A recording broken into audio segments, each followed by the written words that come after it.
All right, here we go. Welcome to the Sunder the Sky podcast. I am your host, Christopher Sky-Sunderer, back home at my fortified bunker deep beneath the streets of Kent, Ohio, after something of an ordeal at the hospital. Actually, multiple hospitals. We'll get to that in a bit. This is episode 1. Yes, welcome to the official launch. First, I want to take a second to thank a few people. First up, my buddy Wes. This is a guy I met through Facebook who has helped me immensely with my health struggles. Some background, I'm a pretty sharp guy. Not that I put a hell of a lot of stock into the IQ theory, but for those who do subscribe to it, mine's very high. Okay, and personally, I think the IQ theory is very old, outdated. It's very much in need of updating, but it's got a lot of blind spots. It's a very shallow measure of things. But for those who subscribe to the IQ theory, mine's very high. And I've researched these topics, germane to my health, exhaustively for over 20 years, trying to fight my way through these issues. But as you'll hear me say a lot if you keep tuning in, we are in an age where we are drowning in information.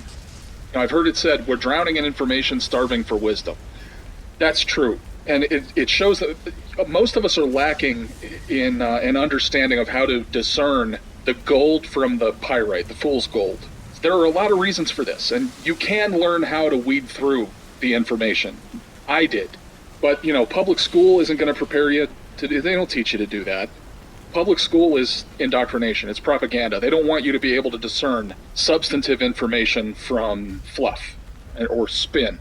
But in spite of learning how to weed through, and a lot of when I was going after my degrees, I was dual majored in philosophy and business with a focus on economics, and I had to do a lot of reading. So it became really important for me to learn how to do research properly. I went to a university that wasn't particularly left-leaning. I mean, I don't know what it is today, but even back then at a fairly conservative university, it was apparent what was creeping in around the edges. You know what I mean? That was 20 years ago. But anyway, in spite of all that, there's just something about the health and medical industry that is particularly opaque. And Wes, my friend Wes, with his considerable knowledge and his experience, more importantly, in the field, which is how he gained his knowledge, Wes has been my magic lens, so to speak. I'm pretty good at weeding out the good information from most topics. But when it comes to medicine, biophysiology, diet, nutrition, these are all fields where there is just so much bullshit. Even from typically credible sources, I was completely lost as anyone. Wes changed all that for me. He's talked me down off the ledge when I thought I was going to lose it. He's been great, and he's thousands of miles away. I consider you one of my closest friends. I love you, and thank you very much, man. You are helping to save my life. Just as an aside here, I've got another project in the works that is going to be a video log about my health issues and what I'm doing about them. That's, again, a long story. I'm not going to go into it right now. I'll save that for the vlog. But I really want to pay Wes's kindness and his expertise forward. So that's going to be focused as much as possible, that vlog, on helping others with similar problems. It's in the pipeline. I want it to be somewhere people can go for help. Right now, I'm still very much focused on getting Sunder the Sky up and running, but the vlog is literally the very next thing I'm going to be getting into. Just as soon as I've got distribution here for STS, and as soon as I've got where I feel like it's starting to work, like a well-oiled machine. But I'll keep you posted. Another thank you is my friend Benjamin on Facebook. I don't know about using full names here, so I'm just going to use first names. I hate Google. I hate Google. Years and years ago, I switched to a browser called Komodo Dragon because Google Chrome is basically like having a CIA agent as your browser. I'm not even trying to be facetious. It's monitoring everything you do and sending that information to the government alphabet agencies. But so I found this browser called Komodo Dragon, which is Komodo with a C, which is more privacy centric. And recently it just stopped working.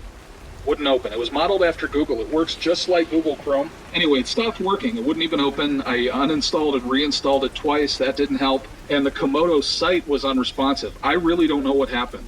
But, damn it, even trying to get all this stuff resolved, I want to thank Komodo for making me have to resort to going to Microsoft Edge as my browser, which, if you had asked me 10 years ago, you know what, they're going to roll out a new version, a successor to Internet Explorer, it's going to be even worse than Explorer. I wouldn't have believed you. I would have said, you're full of shit. There's no way they could do anything worse than Internet Explorer. But they did, damn it. And that's called Microsoft Edge. It comes pre-installed with any new Windows computer. But I didn't want to go back to Chrome because I despise it. Anyway, Benjamin recommended this other browser called Brave, which is modeled after Chrome, just like Dragon was. But it's also centered on user privacy. And it gives you a lot more control than Komodo Dragon did on your privacy settings. It actually has this little button up at the top of the window that you can click that's shields up or shields down. And then you can go in and more fine-tune what that means when your shields are up. And you can even earn money. You can earn rewards for allowing ads to run on sites. It's awesome. And I've been using it for the last few days, and I love it. So thank you, Benjamin, for that. Finally, I want to thank my brother-in-law, Jeff. I know he listens to the podcast. Jeff, I love you, and you've been such a great help and an asset to the family ever since you became part of it. He recently showed me some startling and startlingly accurate, let's say, stuff concerning everything that's been going on with Trump and the media, and I don't know if I'm going to get into it here because I don't know if this podcast is the right place for that. We'll think about it. I want to research it more. Okay, so first thing up, do have a listener question. Benjamin, again, who I just talked about, asked on the podcast group page, here's a good topic for newcomers and one which has incited my curiosity for a while now. How did you come up with the name Sunder the Sky? I mean, aside from sounding really cool and edgy, of course. Well, Benjamin, that is certainly a big part of it. Let's be real. The cool factor. It's a long story. I'm going to condense it as much as I can. First, yeah, I love thunderstorms. I love thunder and lightning. I think I was the only child I knew of who didn't get scared at bad thunderstorms. I loved thunderstorms, even as a little kid. And even to this day, there's just something about the sound, the scent of rain when it hits the ground. While a rumble rolls across the sky, I just find it relaxing. Something in my brain that is clenched up tight 24/7 finds a way to just let go and relax at the prompting of a good thunderstorm. Thunder, the louder and more expansive, the better. As a kid, I always said it lets you see the sky in your mind, the vast entirety of it, even with your eyes shut. In my mind, the sky is always that big and majestic. Thunder just lets you perceive it, It's kind of, there was a really good movie. It was not a major big Hollywood release. It was called At First Sight, I think. Val Kilmer and Mira Sorvino are the principals in it. Val Kilmer plays this blind guy, who's a masseuse, and Mira Sorvino is this young professional from the city, and she goes out to this small town to get away from things for a while, and she goes for a massage, and they end up hitting it off, and as they're walking home, it starts raining, and they duck into this shed or barn to escape the rain. And he tells her, I love when it rains on a metal rooftop like this, because it really allows me to understand the space, the sound of the rain hitting the roof. And it's kind of like that. Thunder does that for me. I feel like the entire vault of the heavens, so to speak, is just perceptible every time thunder peals across the sky. And so, yeah, I love storms. In other words, I'm sure that played a role. Okay, but here's the real meat of it, okay? Have you ever tried to walk at night through darkness and a bad storm? I have, many times. When I was a kid, I grew up, my hometown is Randolph, Ohio. It's all cornfields, cattle fields, and forest. There's actually a buffalo ranch not far from where I lived, and that guy who owned the buffalo ranch had, I don't think he still does, but so I don't think I'm getting him in trouble by saying this, He had a full-grown male African lion. He kept in a pen. And that was one of the things I noticed when we first moved in. I'd go out in the morning to watch the sunrise. And you're just 12 years old, and off in the distance in the morning, you'd hear this. And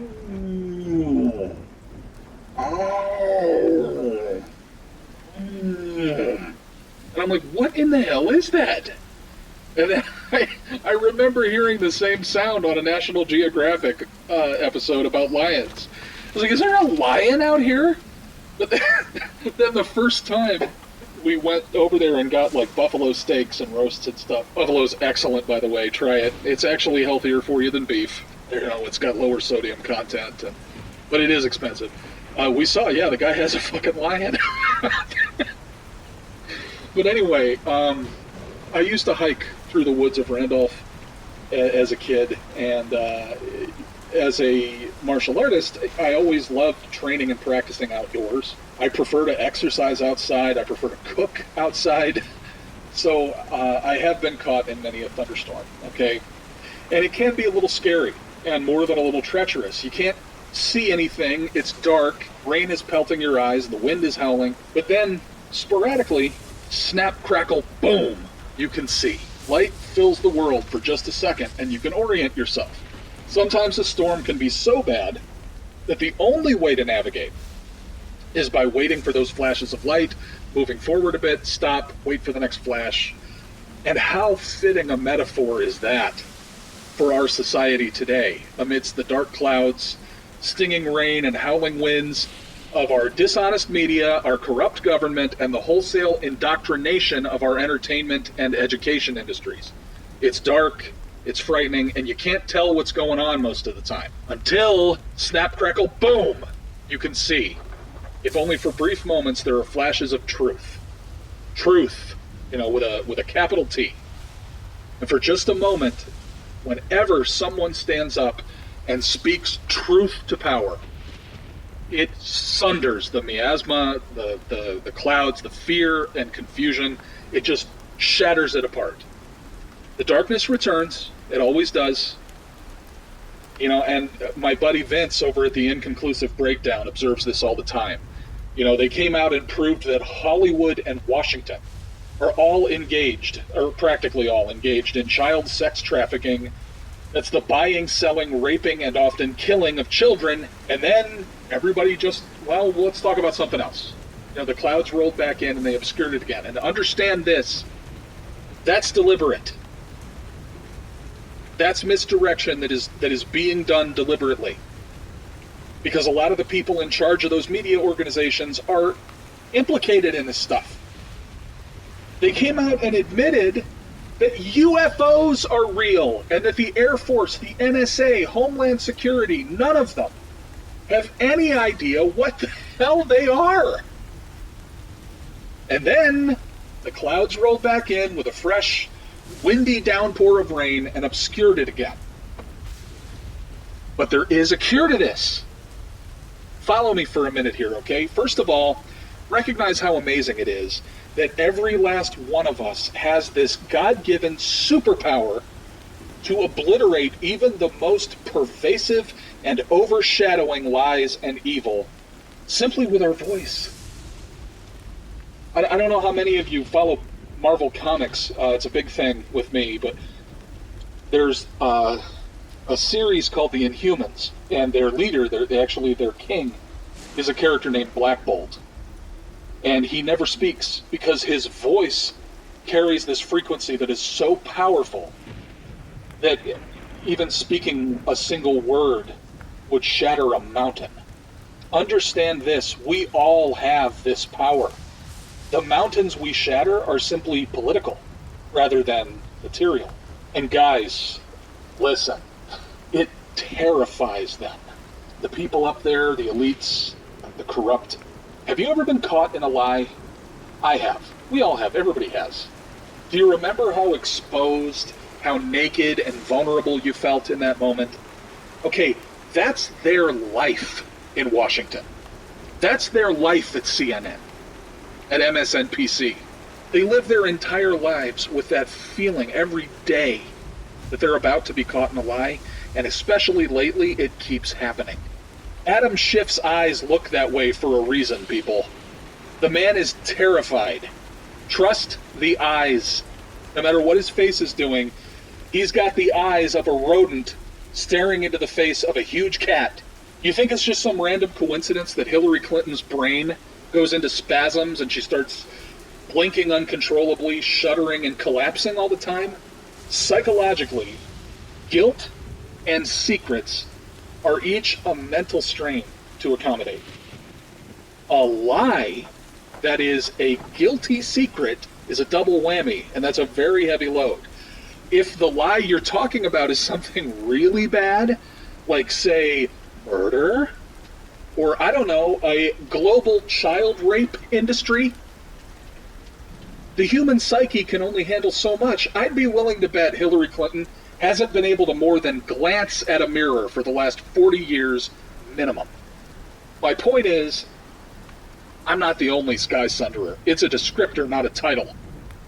We are all Sky-Sunderers, everyone listening to this, because we all have the ability to hurl thunderbolts at the corrupt, the cowardly, and those who seek to rule over us. Governments rise and fall. Wars come and go. The truth never changes, and it never, ever goes away. I speak from experience. I have learned this lesson as harshly as anyone. When I was much younger, teens on into my early 20s, I was horribly insecure about myself. I've spent my entire life with this, with the unqualified belief that I wasn't good enough for anything, for anyone. It's been both greatly affirming, also heartbreaking to find that I'm by far not the only person who feels this way. We all have it to an extent. And I do suffer from, well, the official labels I've been given, or diagnoses for the layperson. I suffer from depression and avoidant personality disorder, which is basically weapons-grade self-doubt and shyness. And I have anxiety, I have panic attacks. It's all pretty well controlled. Okay? And I have a lot of childhood trauma in my past that I'll get into that another time. But for now, let it suffice to say that all of this led me to make some very bad and immoral decisions as a pubescent kid. Those things did not cause me to do anything. I voluntarily chose everything I did. I want that clear.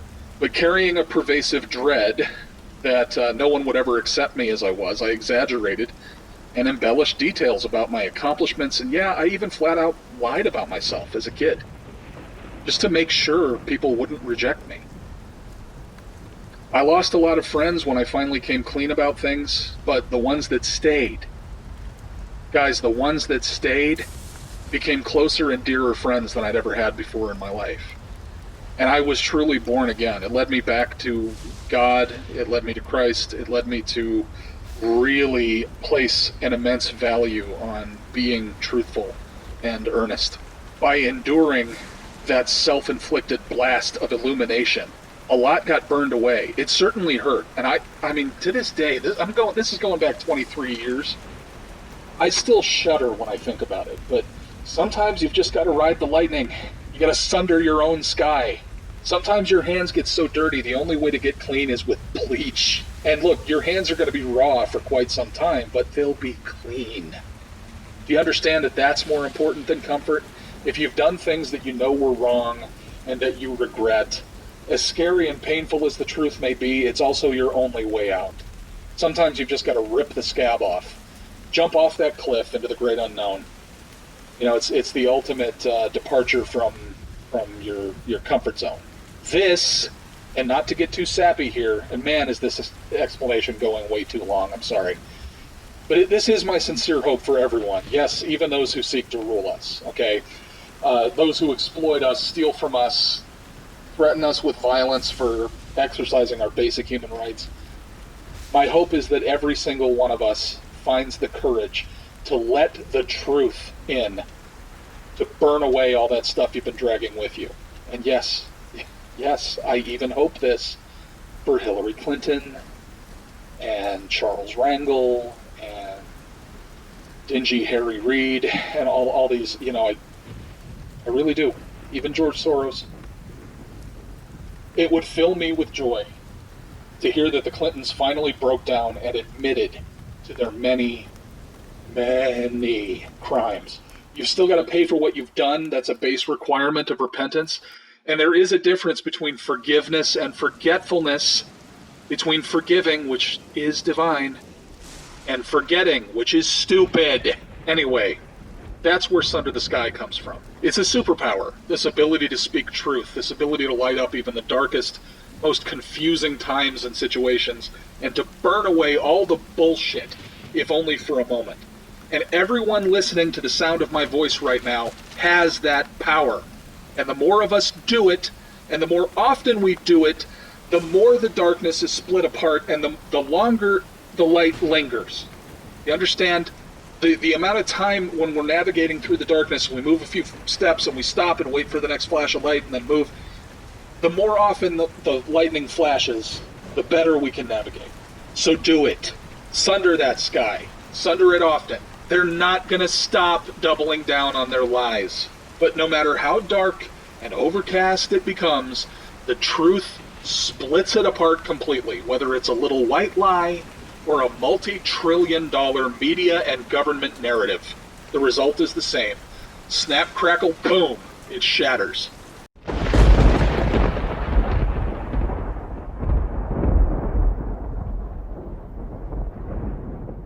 No matter how many times they double down on their spin and their narratives, believe me, you can do this all day. Okay, channel your Captain America. But yeah, maybe if I'd been into hanging out at the beach as a kid, my online handle would have been Christopher Tide Turner, and the podcast would be Turn the Tide or something. So, watch somebody take that idea now. Okay, so let's jump in. Before we get rolling, I want to ask a question of you all, and I just want you to keep this in mind because we're going to come back to it in a bit. Here's the question. Have the Democrats allowed their centuries-old, finely honed craft of political corruption and media misdirection to stagnate? Okay? Just keep that in the back of your mind. We're going to get back to that. Okay. Okay, yeah, this next thing... This is so entertaining. A story from pluralist.com. The headline, Colleges Create AI to Identify Hate Speech. Turns out minorities are the worst offenders. Follow this, okay?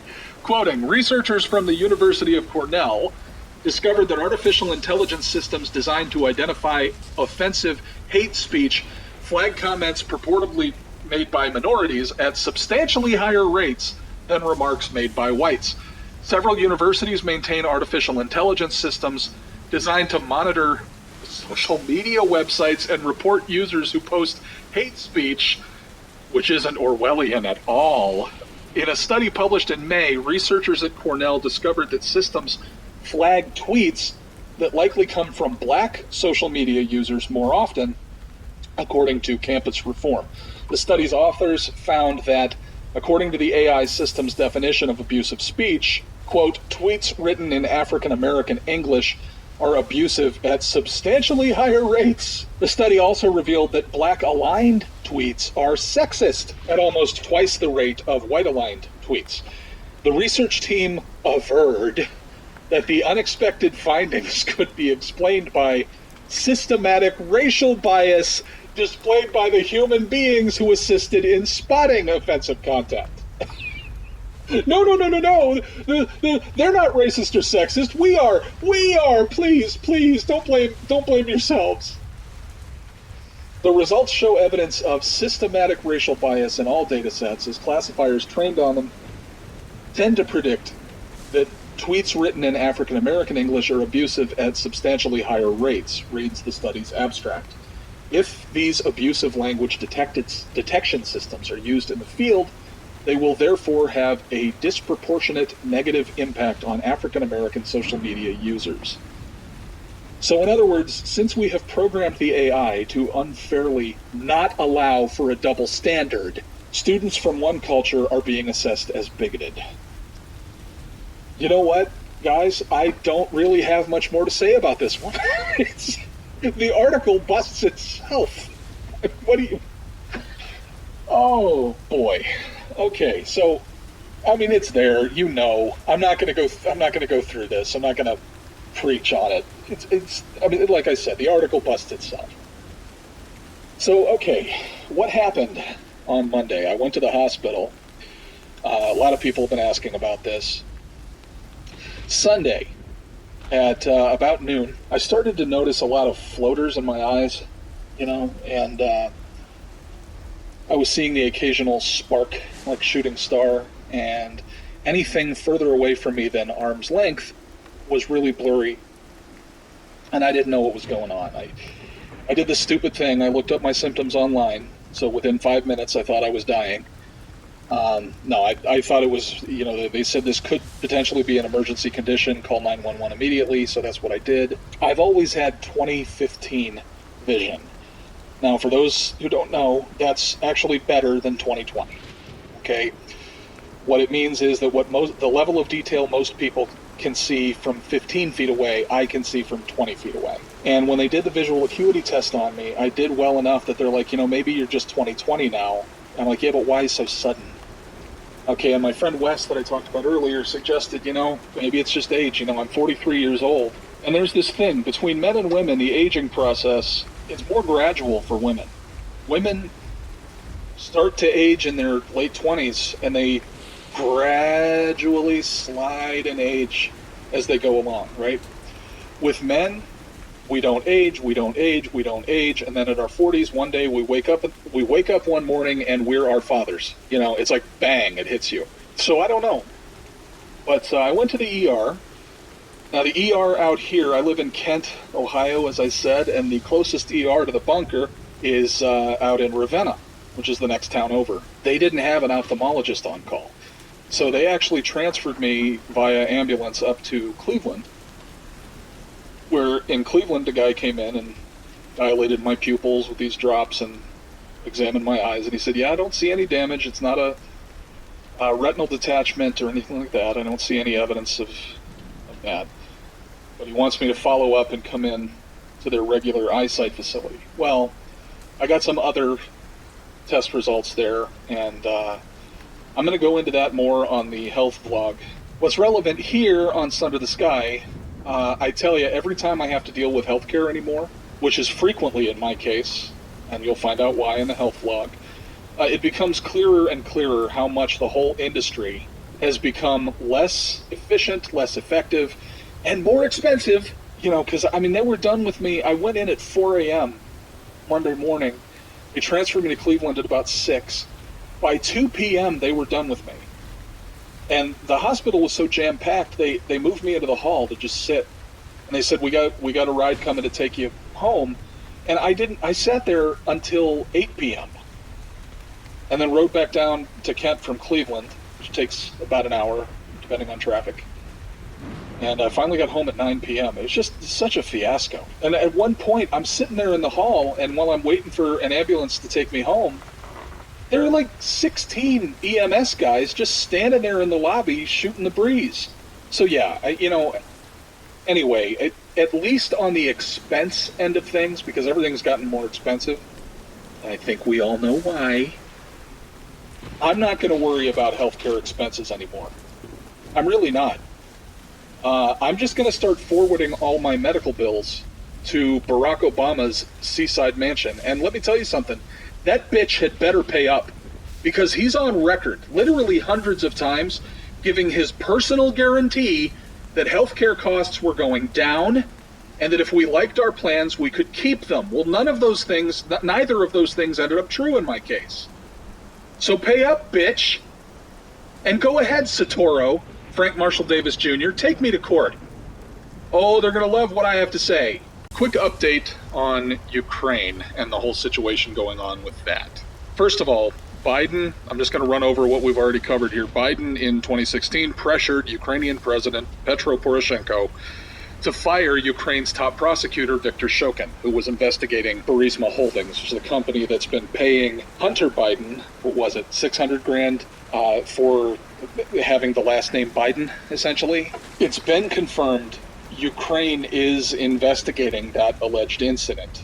quote, "We have evidence and witnesses stating that Joe Biden applied pressure on Ukrainian law enforcement to stop the investigation." Evidence and witnesses? We've got video of Biden not only confessing to having pressured Poroshenko to fire Shokin, but openly bragging about it to the CFR, the Council on Foreign Relations. Basically, at this big conference that the Legion of Doom was holding, Biden went up there and got his huffy swagger going. I had that clip on episode 0. Go back and check that out. So, article from The Hill titled, "Ukrainian to U.S. prosecutors. Why don't you want our evidence on Democrats?" Quote, "Ukrainian law enforcement officials believe they have evidence of wrongdoing by American Democrats and their allies in Kiev, ranging from 2016 election interference to obstructing criminal probes. But they say they've been thwarted in trying to get the Trump Justice Department to act. Kostyantin Kulik, the deputy head of the Prosecutor General's International Legal Cooperation Department, told me that he and other, I'm still quoting the article, told me that he and other senior law enforcement officials tried unsuccessfully since last year to get visas from the U.S. Embassy in Kiev to deliver their evidence to Washington. Quote, "We were supposed to share this information during a working trip to the United States," Kulik told me in a wide-ranging interview. "However, the U.S. ambassador blocked us from obtaining a visa. She didn't explicitly deny our visa, but also didn't give it to us." End quote. One focus of Ukrainian investigators, Kulik said, has been money spirited unlawfully out of Ukraine and moved to the United States by businessmen friendly to the prior pro-Russia regime of Viktor Yanukovych. Ukrainian businessmen, quote, "authorized payments for lobbying efforts directed at the U.S. government. In addition, these payments were made from funds that were acquired during the money laundering operation. We have information that a U.S. company was involved in these payments. That company is tied to several prominent Democrats," Ukrainian officials insist. In another instance, he said, Ukrainian authorities gathered evidence that money paid to an American Democrat was allegedly hidden by Ukraine's National Anti-Corruption Bureau during the 2016 election. Okay, and this was under pressure from U.S. officials. Quote, "In the course of this investigation, we found there was a situation during which influence was exerted on the National Anti-Corruption Bureau of Ukraine so that the name of the American Democrat would not be mentioned. Ukraine is infamous for corruption and disinformation operations. Its police agencies fight over what is considered evidence of wrongdoing. Kulik and his bosses even have political fights over who should and shouldn't be prosecuted. Consequently, allegations emanating from Kiev are usually taken with a grain of salt. But many of the allegations shared with us by more than half a dozen senior Ukrainian officials are supported by evidence that emerged in recent U.S. court filings and intelligence reports." Court findings and intelligence reports, okay? Keep that in mind. "The Ukrainians told me their evidence includes sworn statements from 2 Ukrainian officials admitting that their agency tried to influence the 2016 U.S. presidential election in favor of Hillary Clinton. The effort included leaking an alleged ledger showing payments to then Trump campaign chairman Paul Manafort. Contacts between Democratic figures in Washington and Ukrainian officials that involved passing along dirt on Donald Trump, and financial records showing a Ukrainian national gas company routed more than $3 million to American accounts tied to Hunter Biden, the younger son of then Vice President Joe Biden, who managed U.S.-Ukraine relations for the Obama administration.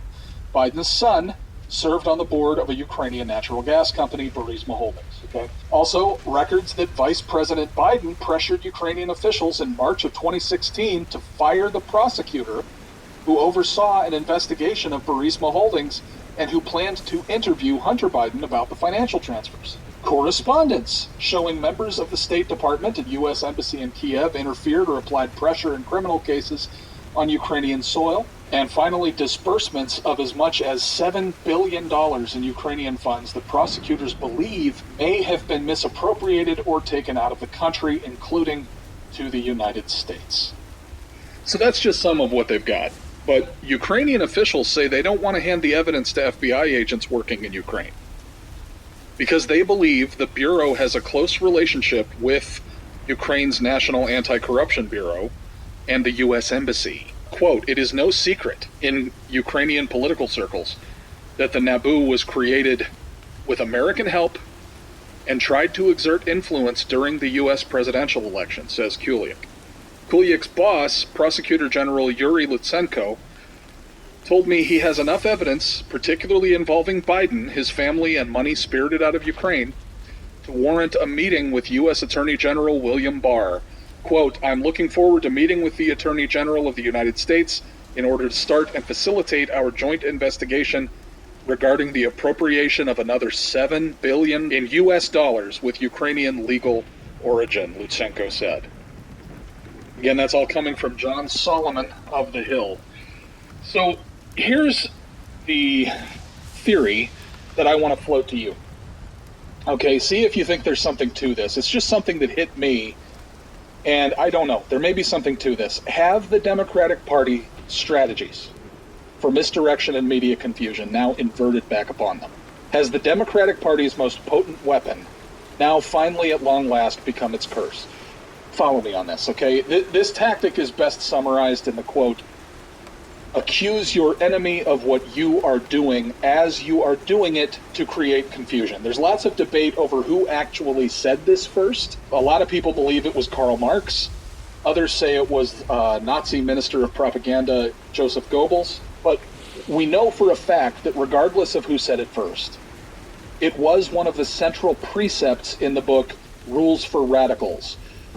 This was a guide for socialist and communist political radicals operating in the U.S., written by noted political activist and father of modern community organizing, Saul Alinsky.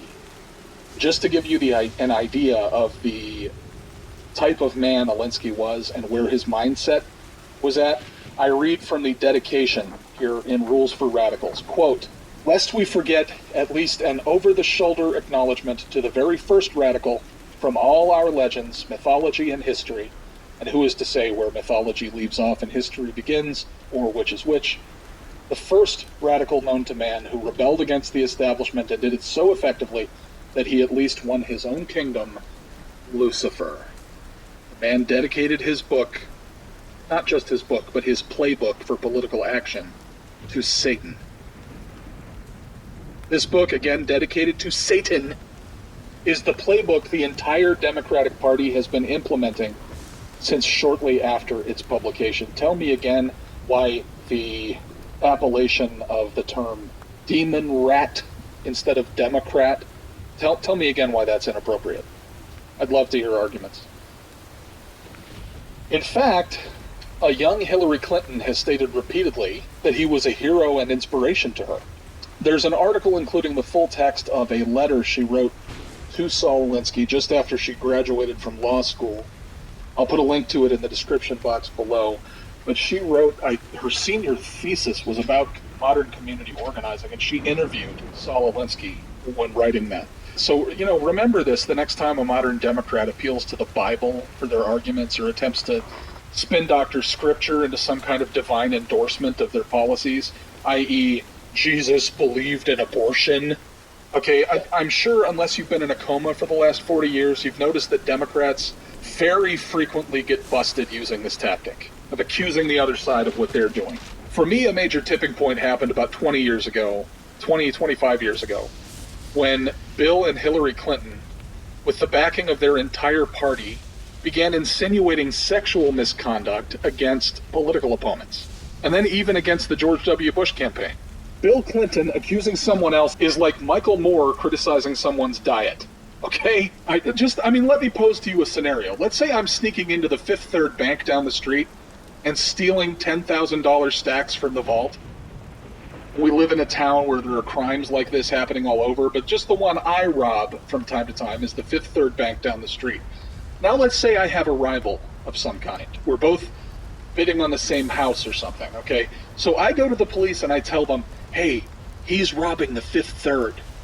He's the one the Fifth Third Bank manager is looking for. Sick him. Aren't I just leading the hounds of justice to the site of my crimes? Why wouldn't I instead gin up evidence or suggest that he's robbing the credit union 2 blocks over, or the Pizza Hut that's had so many break-ins? Why point them at the location that might contain evidence leading to me. Is it possible that the Dems have been practicing the Alinsky playbook so long that the rules have supplanted the concepts behind them, and it's now started to work against them? What do you think? I mean, this is really just a half-formed theory, okay? And let me know what you think in the comments. I'd like to get a discussion going on this, because, I mean, it's not even really a theory. It's just a hypothesis, but I feel there might be something to this. Where are my missteps in logic there? Point them out to me. And now a public service announcement from our friends at Big Al Gun Fun. Hell yes, we're gonna take your AR-15, your AK-47. Welcome to the rice fields, mother. Drop it.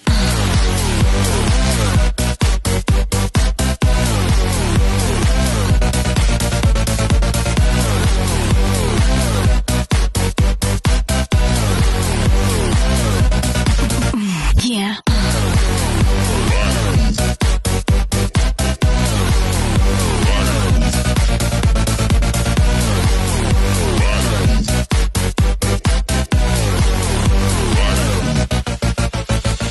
You will never get this. You will never get this. La la la la la.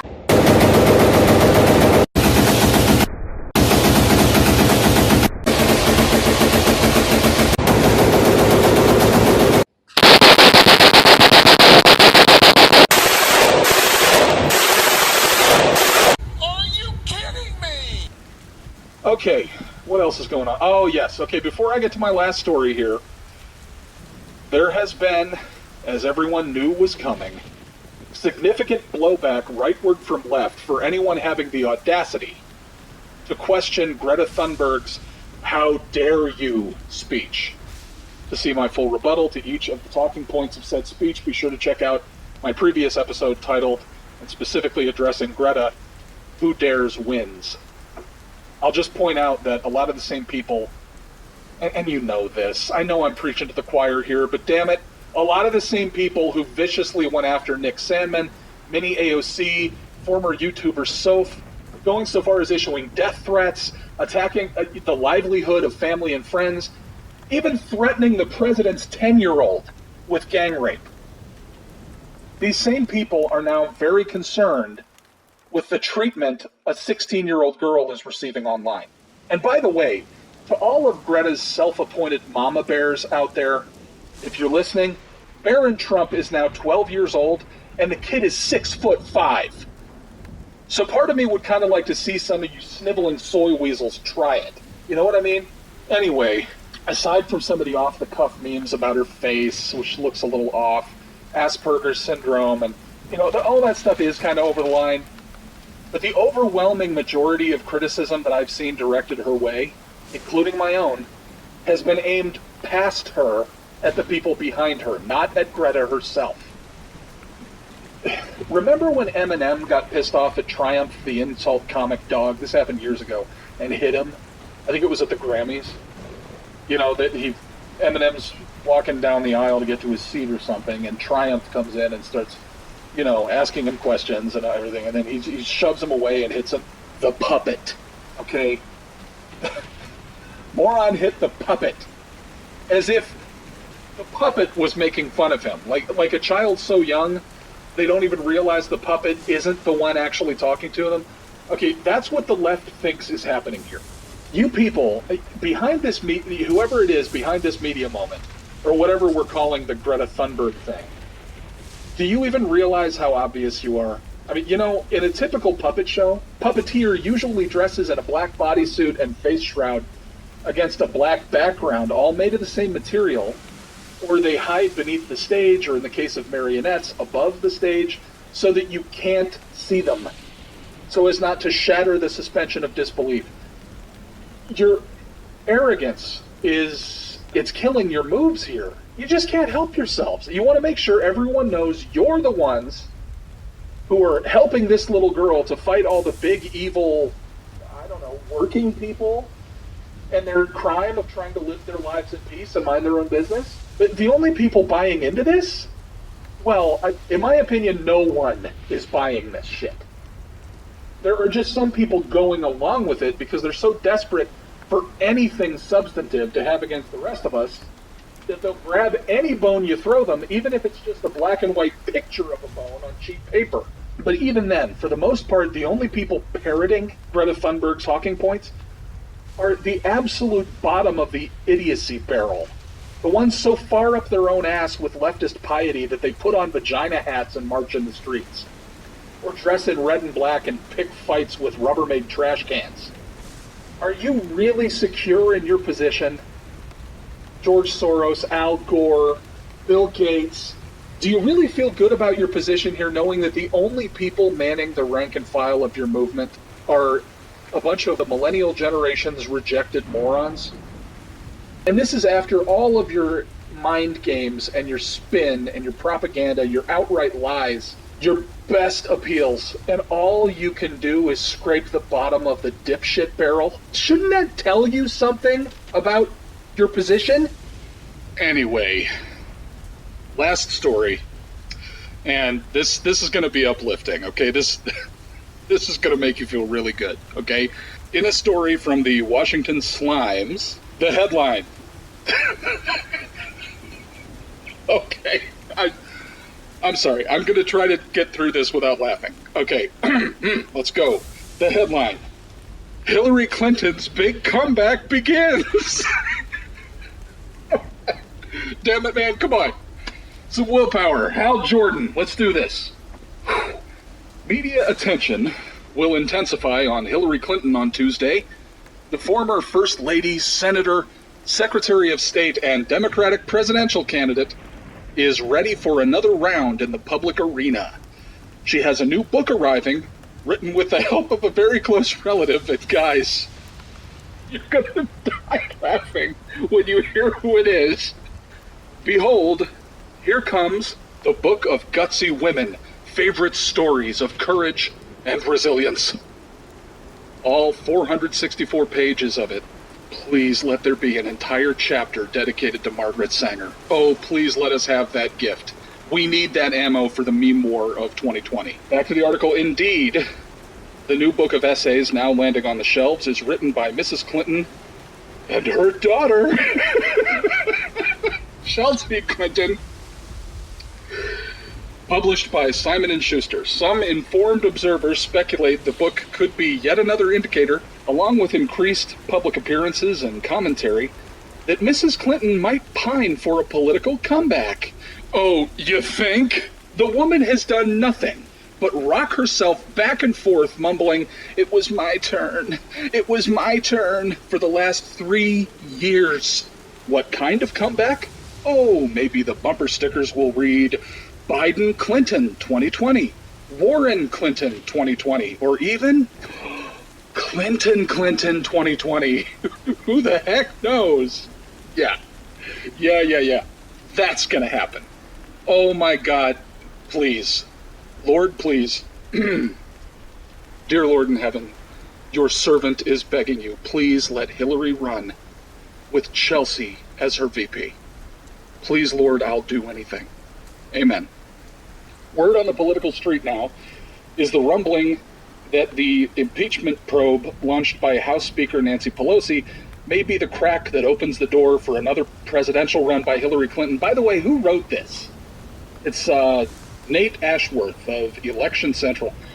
Hey, Nate, couldn't you have just said impeachment probe launched by Pelosi could open the door for Hillary's presidential run? What's this, impeachment probe Pelosi could be the crack that opens the door?